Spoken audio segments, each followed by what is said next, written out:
Sudah 3 bulan rumah itu terasa terlalu besar untuk Arini. Suaminya, Rendra, makin sibuk sejak dipromosikan sebagai kepala divisi proyek luar negeri. Arini mencoba menikmati waktunya sendiri di villa mereka di puncak. Tempat sejuk yang dikelilingi kabut, pinus, dan suara burung yang tak henti bernyanyi. Tapi setiap pagi ia terbangun hanya untuk menyadari, ruang hatinya mulai terasa hampa. Pagi itu, ketika membuka tirai kamar lantai 2, pandangan Arini tertuju pada seorang pria muda yang sedang mencangkul tanah di area taman belakang. Langkahnya tenang, otot lengan terlihat saat matahari memantul di kulit sawo matangnya. Ia memakai kaos lengan pendek dan celana kerja lusuh. Namun yang paling mencuri perhatian Arini adalah ketenangan wajah pria itu. Ada sesuatu yang lembut, bersahaja, dan jujur di sana. Arini turun ke dapur.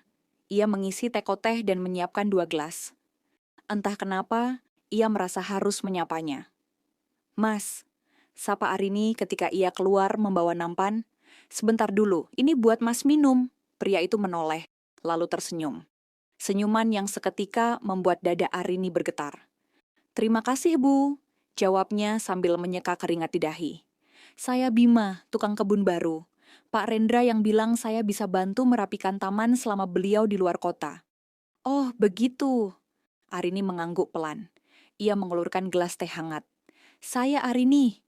Bima menyambutnya dengan tangan yang sedikit kotor tanah. Ujung jari mereka bersentuhan singkat. Seketika Arini menarik napas tanpa sadar. Ada sensasi aneh, seperti aliran listrik yang halus menyusup ke kulit. Sejak hari itu, Arini sering duduk di kursi rotan teras belakang, berpura-pura membaca novel atau menyiram anggrek, hanya agar bisa melihat Bima bekerja. Ia memperhatikan caranya memperlakukan tanah, menata batu-batu taman, menyiram pohon dengan penuh kesabaran. Seolah tanaman itu teman berbicara, dan setiap sentuhan Bima adalah bentuk kasih.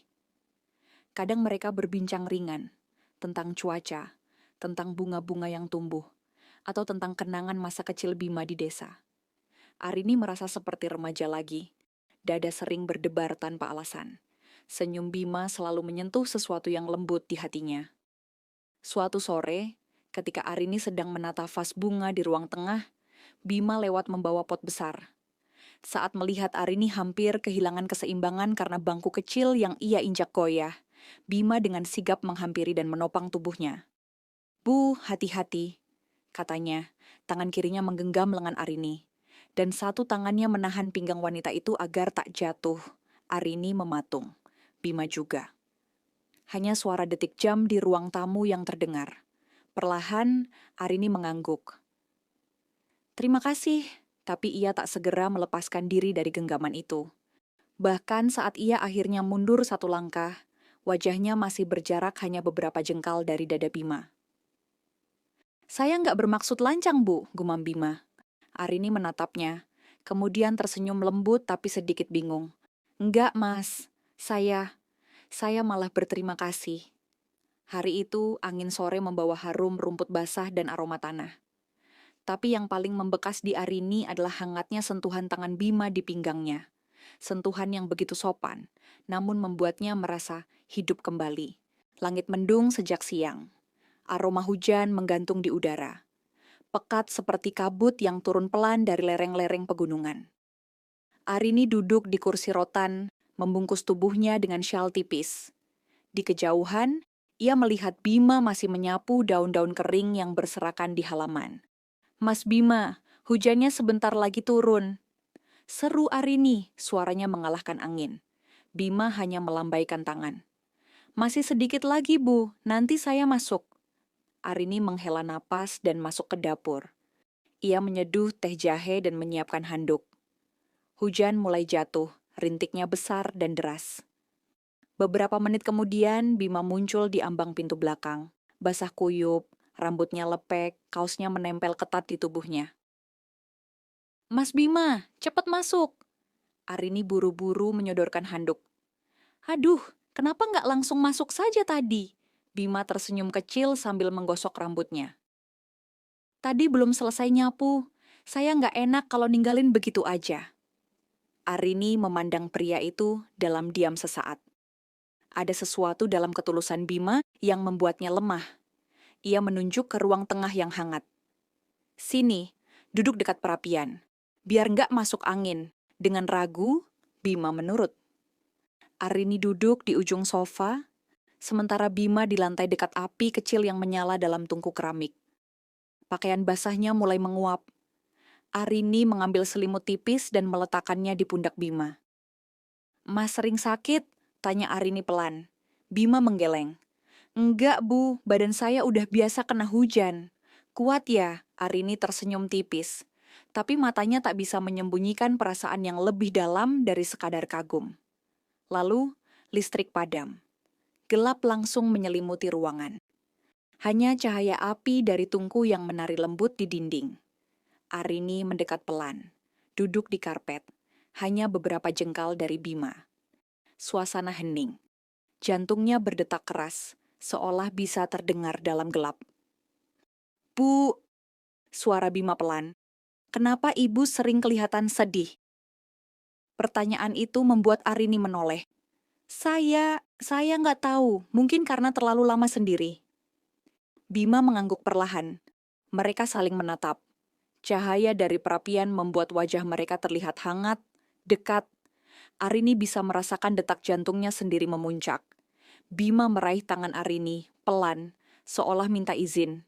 Dan saat tangan mereka bersatu, Arini gemetar. Ia seharusnya menarik diri. Tapi tak ada yang ia lakukan selain membiarkan sentuhan itu memeluk sunyi dalam hatinya. Bima bergeser lebih dekat. Dan tanpa sepatah kata, ia menarik Arini ke dalam pelukannya.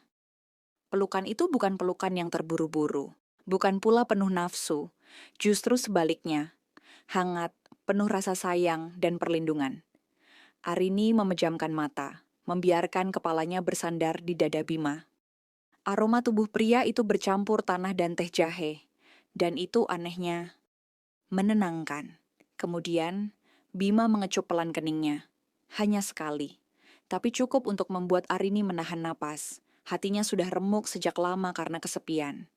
Dan malam itu, pelukan dan ciuman kecil di kening itu adalah bentuk kelembutan yang nyaris membuatnya lupa bahwa ia masih seorang istri. Pagi itu, Arini berdiri di taman depan, menatap rumpun mawar merah muda yang mulai bermekaran. Udara setelah hujan semalam masih lembab, menyisakan embun di daun-daun. Tapi hati Arini tidak setenang cuaca. Sejak malam di ruang tengah itu, semuanya berubah. Bima tetap bersikap sopan seperti biasa. Ia menyapa, tersenyum, lalu bekerja seperti tak pernah ada yang terjadi. Tapi justru sikap itu yang membuat Arini makin resah. Ia tahu perasaan mereka bukan sekadar angin lalu. Pelukan itu nyata. Kecupan itu meninggalkan bekas dalam hatinya.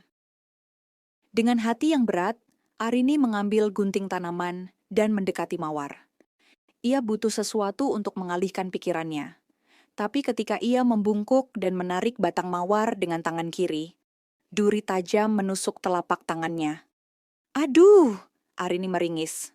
Darah mengalir di sela jemari. "Bu Arini!" Suara itu membuatnya menoleh. Bima sudah berlari mendekat.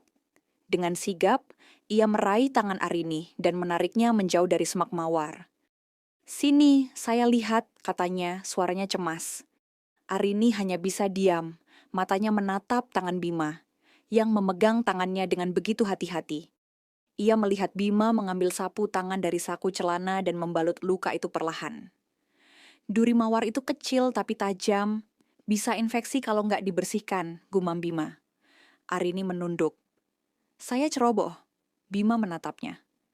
"Bukan ceroboh, ibu cuma lagi nggak tenang." Mereka saling pandang, dan keheningan yang menyusul terasa begitu dalam. Bima menarik napas, lalu berkata dengan suara nyaris berbisik, "Saya nggak bisa pura-pura nggak ada apa-apa, Bu. Saya masih bisa rasakan pelukan itu. Dan kecupan itu, saya tahu salah, tapi saya juga tahu rasanya nyata." Arini menatapnya, mata wanita itu mulai berkaca-kaca. "Saya juga ngerasain, Mas, tapi saya bersuami." "Saya tahu," Bima menunduk, "dan saya nggak akan nuntut apa-apa. Tapi, saya juga nggak bisa pura-pura nggak peduli." Arini menggenggam sapu tangan itu di tangannya. Lalu, seperti ditarik oleh sesuatu yang tak bisa ditolak, ia melangkah maju dan memeluk Bima. "Sebentar aja," bisiknya. Bima memejamkan mata dan membalas pelukan itu. Erat, namun tetap menghormati batas. Tak ada kata-kata. Hanya dada Arini yang bergetar dalam pelukannya dan napas mereka yang saling mendekat. Sebuah ciuman singkat mendarat di pipi Arini. Ringan, lembut, tapi mengandung gejolak yang dalam. Bima menahan diri sekuat tenaga. "Aku tahu kita nggak bisa," gumam Arini akhirnya. "Tapi aku tetap ingin memelukmu, walau cuma sebentar." Hari itu, langit puncak kembali cerah. Sinar matahari menyusup di antara dedaunan, menyoroti taman yang kini terlihat rapi dan hidup. Tapi di dalam hati Arini, badai justru sedang menggulung. Sudah 3 hari sejak pelukan terakhir itu. Arini menyibukkan diri dengan pekerjaan rumah, membaca buku, menulis jurnal, apa saja agar pikirannya tak terus melayang pada Bima. Tapi setiap kali melihat taman, setiap kali aroma tanah basah menyusup dari jendela, ia kembali mengingat kehangatan itu. Dan rasa bersalah pun datang seperti ombak yang tak pernah benar-benar pergi. Hari itu, Rendra pulang. Suaminya mencium pipi Arini sepintas, lalu menaruh koper di sofa dan langsung membuka laptop. Bercerita soal proyek, investor, dan laporan. Saat ada pertanyaan bagaimana kabar Arini, tak ada pelukan hangat. Malamnya, Arini berjalan sendiri di taman. Udara dingin menggigit kulit. Dari kejauhan, ia melihat Bima sedang duduk di dekat kolam, menunduk, tampak seperti sedang berpikir dalam. "Mas Bima," suara Arini lembut. Bima menoleh, berdiri buru-buru. "Bu Arini, saya minta maaf, saya nggak seharusnya." "Jangan," potong Arini pelan. "Saya yang harus minta maaf. Saya yang membiarkan semua ini terjadi." Bima menunduk. "Kalau ibu mau, saya bisa berhenti kerja di sini. Saya ngerti." Arini menatapnya. "Apa mas benar-benar mau pergi?" "Saya harus pergi. Sebelum semua ini menyakiti ibu lebih dalam," jawabnya lirih. Hening melingkupi mereka. Arini melangkah maju, berdiri tepat di hadapan Bima. "Bima, pelukan itu, ciuman itu, semuanya berarti. Tapi kita hidup di dunia nyata. Saya seorang istri, dan kamu laki-laki baik." Ia meraih tangan Bima, menggenggamnya erat. "Dan laki-laki baik tahu kapan harus pergi." Bima menahan napas. Arini lalu menarik tubuh Bima ke pelukannya, untuk terakhir kali. Mereka berdiri diam dalam pelukan yang tak ingin cepat selesai. Wajah mereka begitu dekat, dan untuk terakhir kali pula, Bima mencium pelan dahi Arini, lalu pipinya. Dan bibir mereka nyaris bersentuhan sebelum Arini memejamkan mata dan berbisik, "Cukup sampai sini." Bima mengangguk perlahan. Ia mundur 1 langkah, lalu 2, lalu berbalik dan berjalan pergi, meninggalkan taman, villa, dan wanita yang diam-diam membuatnya jatuh cinta. Keesokan harinya, Arini membuka jendela kamar dan melihat taman yang ditinggalkan Bima. Mawar-mawar masih bermekaran, tapi yang paling tumbuh adalah luka di hatinya yang diam-diam ia simpan. Dan dalam hati ia tahu, ada cinta yang hadir hanya untuk sejenak, tapi kenangannya tinggal selamanya.